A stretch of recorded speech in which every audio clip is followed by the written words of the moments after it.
جلال الدین محمد اکبر کی پیدائش 1542 عیسوی میں ہوئی۔ اکبر کی والدہ کا نام حمیدہ بانو بیگم تھا۔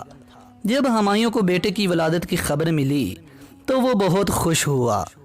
ہمایوں نے اکبر کی تعلیم و تربیت کے لیے ایران سے استاذہ منگوائے اور کئی ایک مقامی استاذہ کی خدمات بھی حاصل کی۔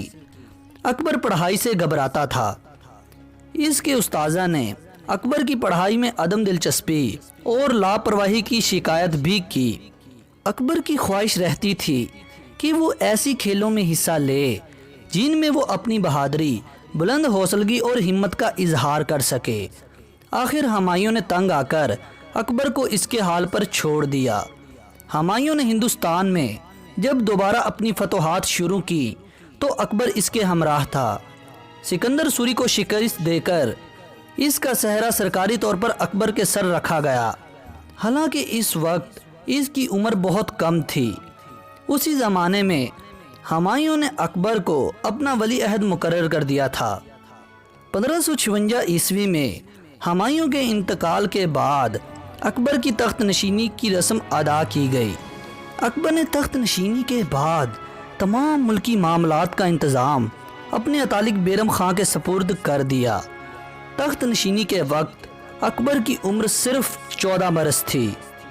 اکبر کے والد ہمایوں نے جن علاقوں کو فتح کر کے اپنی سلطنت کو بحال کیا تھا وہ انتظامی اور سیاسی لحاظ سے سخت بدنظمی کا شکار تھے۔ ان علاقوں کو فوجی نقطہ نظر سے فتح تو کر لیا گیا تھا، تاہم ان میں انتظامی ڈھانچہ انتہائی غیر مؤثر تھا۔ برصغیر کے اکثر علاقے مثلا سندھ، کشمیر، دکن، اڑیسہ، گونڈوانا، گجرات، مالو اور بنگال وغیرہ آزاد ریاستوں میں بدل چکے تھے۔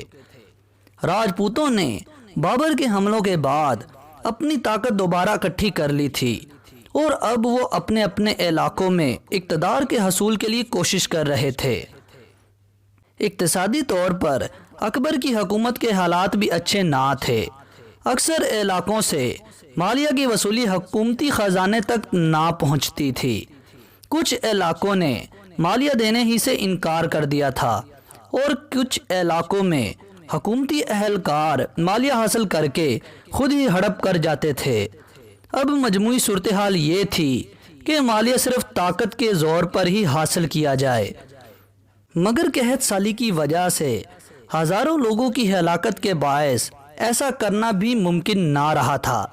خزانے کے خالی ہونے کے باعث فوجی مہمات کو برقرار رکھنا ناممکن تھا، جس کا فائدہ اٹھا کر اس کے حریفوں نے اپنا حلقہ اثر بڑھا لیا تھا۔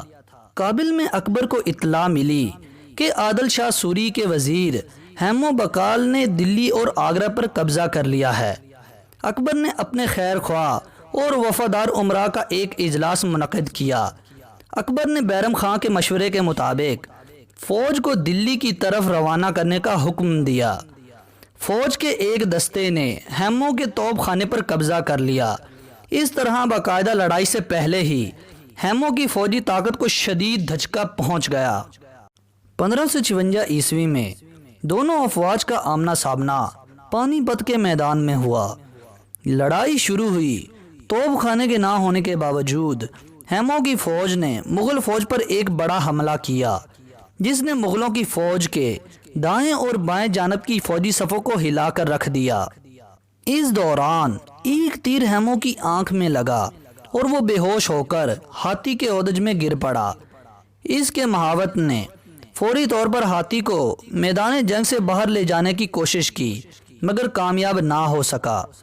آخر ہیمو گرفتار کر لیا گیا۔ اسے اکبر کے سامنے پیش کیا گیا اور بیرم خان نے اسے قتل کر دیا۔ اس طرح مغلوں نے دلی اور آگرہ پر قبضہ کر کے اپنا اقتدار بحال کر لیا۔ ہیمو کی شکست سے جہاں اس کے ذاتی مفادات ختم ہو گئے، وہاں افغانوں کی طاقت بھی کمزور ہو گئی۔ بعد ازاں بچے کچے افغانوں نے اطاعت قبول کر لی۔ مرکز میں اپنی پوزیشن بہتر بنانے کے بعد اکبر کے جرنیلوں نے کھوئے ہوئے علاقوں کی بازیابی کے لیے کوششیں تیز کر دیں۔ اس سلسلے میں انہوں نے گوالیار اور جون پور کو فتح کیا۔ بیرم خان 4 سال تک تمام تر ملکی معاملات کا عملی طور پر سربراہ رہا۔ اس بات کی کوئی شہادت نہیں ملتی کہ بیرم خان اس دوران میں اکبر کا وفادار نہ رہا ہو یا اس نے ذاتی اقتدار کے لیے کوئی کوشش کی ہو۔